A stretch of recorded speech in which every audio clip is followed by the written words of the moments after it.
Building a home is a significant event in life. Please let me tell you about the collapse of my marriage that came right after reaching this peak of happiness. My name is Valentina. I'm 30 years old. My family includes my 35-year-old husband Wesley and our 3-year-old daughter Iris. We were set to build our dream home. When I mention this, I often get responses like "That sounds like smooth sailing, a life full of happiness, must be nice." Normally that would be the case, but not for me.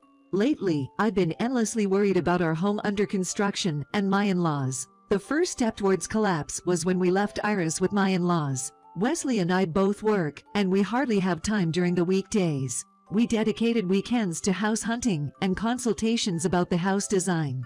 Iris would get bored and fussy, so we usually left her with my parents who live nearby. However, one morning, my father was unwell and had to go to the hospital, so they couldn't take care of Iris. I thought we should cancel our plans for the day. But Wesley suggested, "Why don't we have my parents look after her?" To be honest, I don't really get along with my in-laws. They have this mindset of "you're part of the family now, so we can say anything we want to you." What era are they living in? Plus, it feels awkward to suddenly ask them to take care of a 3-year-old. But postponing today's plans would also delay the completion of our house. Reluctantly, I agreed to leave Iris with the in-laws just for the day. Once we finished our errands, I picked up some fancy desserts as a thank you gift and headed straight to the in-laws' house. We got there in the evening, and perhaps because of the desserts, my in-laws were in a good mood. We thanked them politely before leaving. On the way home, Iris asked, "Where's grandmother and grandfather's room in the new house?" "What? Iris, what are you talking about? They must have asked you that. What did you tell them?" I said I don't know. Iris replied, ending the conversation there as she chatted with her stuffed penguin. She calls my parents grandma and grandpa. So, grandmother and grandfather in this context definitely referred to my in-laws. That makes sense. Maybe grandfather and grandmother were concerned about having a room to stay in when they visited our house. At that time, I was sure that was the case. Since then, my in-laws started coming over more often during weekday evenings and holidays, times when Wesley and I were likely to be home. We're currently living in a small, somewhat old apartment to save money for our house. Whenever my in-laws visit, they make themselves comfortable in the dining room or on the sofa and ask to see the blueprints of our house under construction. Wesley quickly shows them with excitement, much to my dismay. Why does he have to show them every little thing? Their frequent visits are already uncomfortable enough. Then my Mel starts firing questions at me, like she's in a press conference, and I'm the one who has to respond, not Wesley. The chairperson is heard somewhere raising his voice. "Mill, about this blueprint, the kitchen's location, right here, it's not very user-friendly, is it? Change it, please. There are 2 little guest rooms, add more. It's always good to have extra space. And 1 kid's room isn't enough if there were be another child. What exactly are your thoughts on the declining birth rate?" But I'm sorry, that last bit was a fib. I definitely wasn't grilled about birth rate policies. Now it seems it's my turn to reply. Valentina, well, considering the couple's joint decision-making process and following proper procedures with the contractors, we've already started on the foundation work. It's no longer possible to change the layout, so your understanding would be appreciated, I answered with a hint of irritation. Then came the barrage of questions. What about the furniture? The appliances? My Mill claims to be a homemaking professional, you see. I have lots of friends, and I've been to various homes, scrutinizing each room. With my discerning eye, I can spot a cozy room, stylish furniture in an instant. This house, this room, it's all wrong. The energy just flows away, and nothing will go well. It's the worst. Professional, that's quite an exaggeration. She's just all talk. With my Mill being so loud, I jokingly suggested, "How about we make it a duplex and split the costs?" Just kidding. Before I could finish, my in-laws were livid. "Are you asking your parents to pay up? You ingrate. A duplex. I hate such a cold and formal setup." They left our home promptly that day. Good riddance. They're not parents to me, so there's no obligation to honor them. They're more like distant relatives. That night, after putting our daughter to bed, my husband came to me, clearly irritated. "Mom and Dad are just trying to help with their advice. Don't be so cold." Cold? That's not my intention. It's your parents who are being rude, always butting in and trying to get the upper hand. They think they can treat me like a fool because I'm their daughter-in-law. They're parents, it's only natural. You're being disrespectful to their well-meant advice. You don't get it, do you? Cool off and think about what you've done. After that, he turned his back to me and didn't say another word. Sure, they're your parents, but we're a different household. And we haven't received any financial help from them, not a dime. No money given but always giving their 2 cents. How is that not disrespectful? Told by my husband to cool off, my indignation only grew, and I had trouble falling asleep that night. Eventually, despite everything, the house was completed. Our family moved in with excitement, ready to start life in our new home. From today, my parents will live with us. Dad can take the larger room upstairs, and Mom the smaller one. That shouldn't be a problem, right? Wait a minute. What are you saying out of the blue? We decided that Iris would get one of the upstairs rooms. I never agreed to live with them. Besides, knowing them, they might say they hate the rooms anyway. They won't. They've already seen the rooms, no worries. They've seen the rooms. When? The day before we did the final walkthrough. Hold on, let me get this straight. Your parents came to see this house the day before our walkthrough. Yay. They wanted to see it, so I lent them the keys I had. No big deal, there's no harm in just looking. My husband said this as if the discussion was over and went back to fixing the TV setup. There's no harm. No, there was harm done. It happened so suddenly. I didn't want to see my husband's face, so I left the unpacking from the kitchen renovation untouched and went upstairs. I closed the door, locked it, and tried to organize my farts, which was a mess of confusion and anger. I was truly glad that I had dropped Iris off at daycare because of the unpacking that needed to be done. Thanks to that, I could be alone with my farts. Suddenly declaring we'd be living with his parents, I had completely run out of patience with both my husband and my in-laws. I didn't want to spend another second with those people. But we had just made a big purchase, a house. Calm down, take it easy. Think carefully about what's okay to say and what's not, for the sake of Iris and my future. Locked in my room, I carefully considered my next steps as I awaited the arrival of my in-laws. True to my husband Wesley's word, my Phil and Mill arrived afternoon with a truck loaded with their things. Can't you at least come out to greet us? Honestly, no manners at all. Oh, no things put away yet. How useless. After they had their say, they entered our brand new home as if it were the most natural thing in the world. Listening intently from the second floor, I went down to the entrance to confront them. Phil, Mill, I wasn't informed about living together with you two. My first words came out colder than I expected. My Phil, seemingly offended, was quick to blame me. I told Wesley about it. That should be enough. No, it's not okay. I just heard about this living arrangement from Wesley this morning, and I have no intention of living with such disrespectful people. What? Wesley agreed. Do you think it's okay for a wife to contradict her husband? Yes, indeed. Such a presumptuous wife. If you don't like it, maybe you should be the one to leave, Valentina. I knew it. I've always felt this way, but our ways of thinking are too different. I can't have a proper conversation with these people. As I was silently figuring out how to respond, Wesley rushed over, looking flustered. What are you doing, Valentina? Don't start a fight with my parents. A fight? This isn't even close to being a fair fight. I'm just being berated for being a wife. And now, once again, my husband is blaming me. It just reaffirms that they're cut from the same cloth. Wesley, I can't live with your parents. You can't. Don't make things hard for me. You're my wife, so you should be listening to me. I'm an individual person before I'm your wife. Do you think you can just force me to obey? Hearing our exchange, my Phil shouted, "We don't need a daughter-in-law like that in our house." Wesley then agreed with his father. Maybe that's true. A wife who can't respect my parents might as well get a divorce. That's what I was waiting for. Fine. Let's get a divorce. I said it clearly, making sure my words were heard. A husband proposing divorce, and a wife agreeing. I hope my smartphone in my pocket was recording all of this. I continued on cautiously. Since we'll be strangers, please return the $350,000 I lent to you for the construction of this house immediately.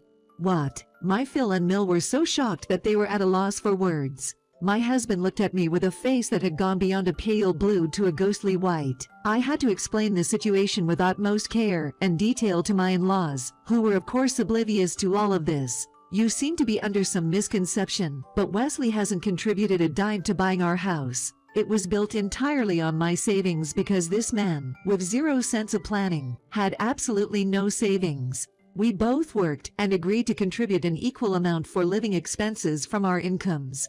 The plan was to save whatever was left in our own names, but he wasted his share instead of saving it. Hey, Valentina, there's no need to spill everything. But it's all true.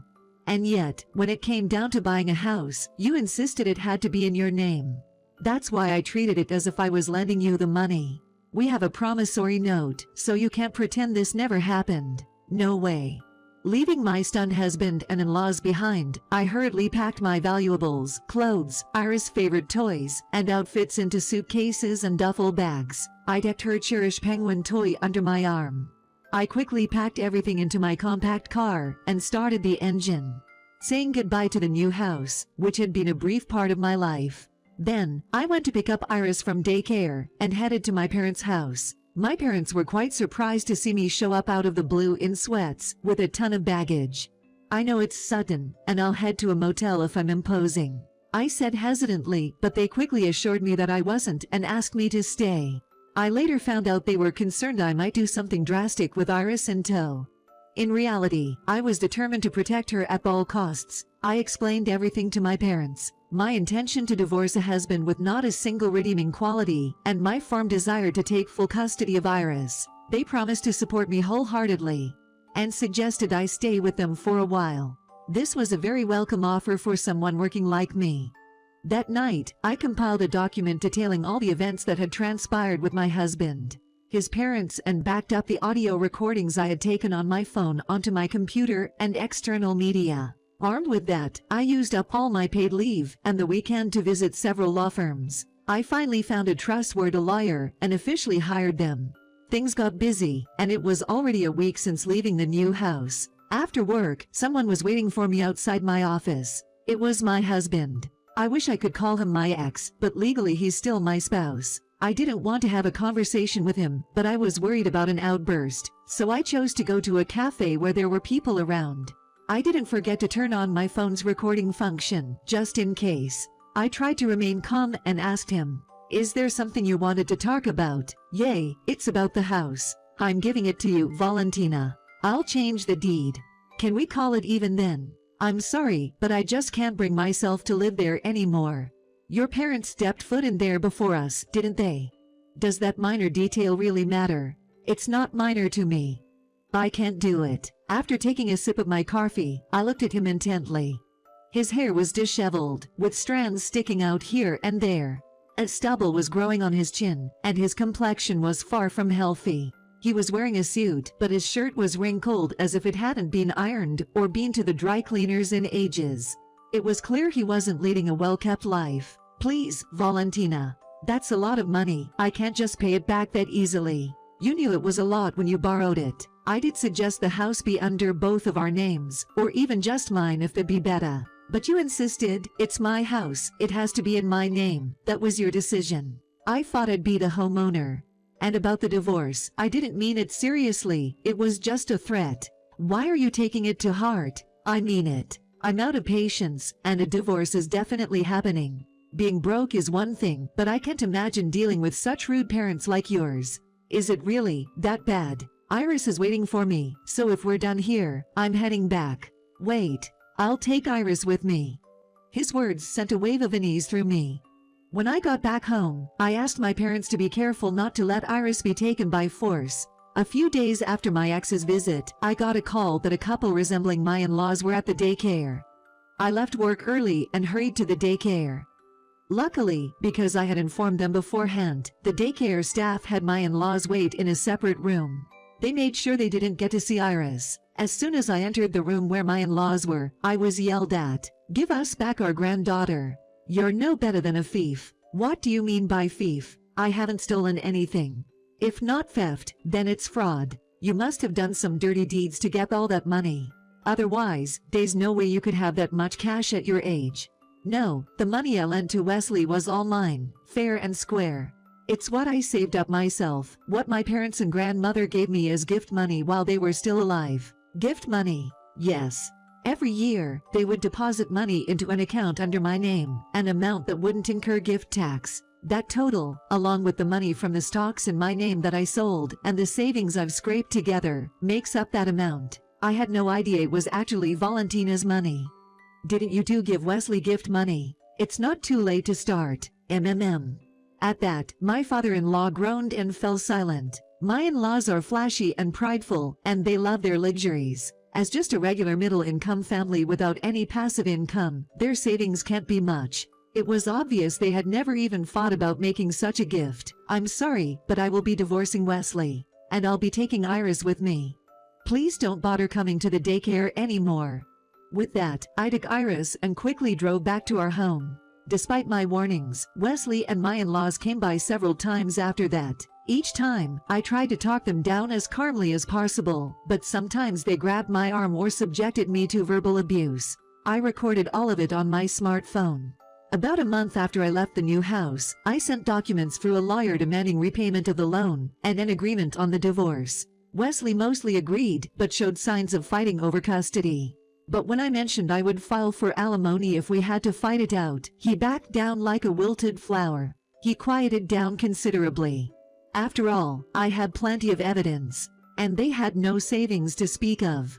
It took some time, but I got the repayment of the money I lent Wesley, won custody of Iris, and successfully got a divorce. The repayment of the debt from Wesley took longer than I expected, because the sale of the new house didn't go as planned. At first, I thought Wesley and his parents would live in the new house together, but they didn't. The reason was simple.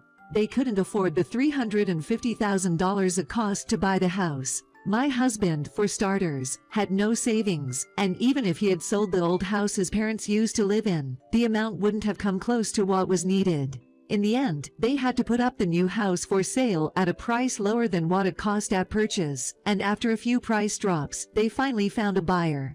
My husband had to get a bank loan to pay for the difference in price of purchase and the seller's commission. Now, with the house gone and saddled with debt, he has moved in with his folks in their rundown place. To add to the situation, Wesley's sister returned home with her 2 sons after her divorce. The boys are in middle school and high school. Because of the cramped and dilapidated single-family home, 6 adults packed in together, their quarreling voices have become the talk of the neighborhood. This family no longer bothers us. Since they can hardly afford child support, I doubt they want to show their faces around us. 4 years have passed since then, and my daughter, Iris, has become a 2nd grader. The 2 of us are currently renting a place close to my parents' home. On days when I have to work late, my parents take care of Iris, and with their help, we're enjoying our days happily together. I had been thinking it wouldn't be too bad to continue living just the 2 of us without remarrying, but lo and behold, I'm currently seeing someone. He's a 36-year-old man with a past marriage and a 1st-grade daughter. We often saw each other at daycare drop-offs and pickups, and after many conversations, he asked me out. Lately, the 4 of us have started going out together. The other day, Iris offhandedly said, if we ever build a house, it would be nice if all 4 of us had our own rooms, and we could have a dog. That comment made my heart skip a beat. That's because, not too long ago, this man proposed to me. There's a lot to consider, especially the kids, so I've asked him to wait for my answer, but I've made up my mind. I walked over to Iris and hugged her, saying, "You're right, I'd like to build a house again. But this time, we'd all discuss it together and make it a home where everyone can be happy."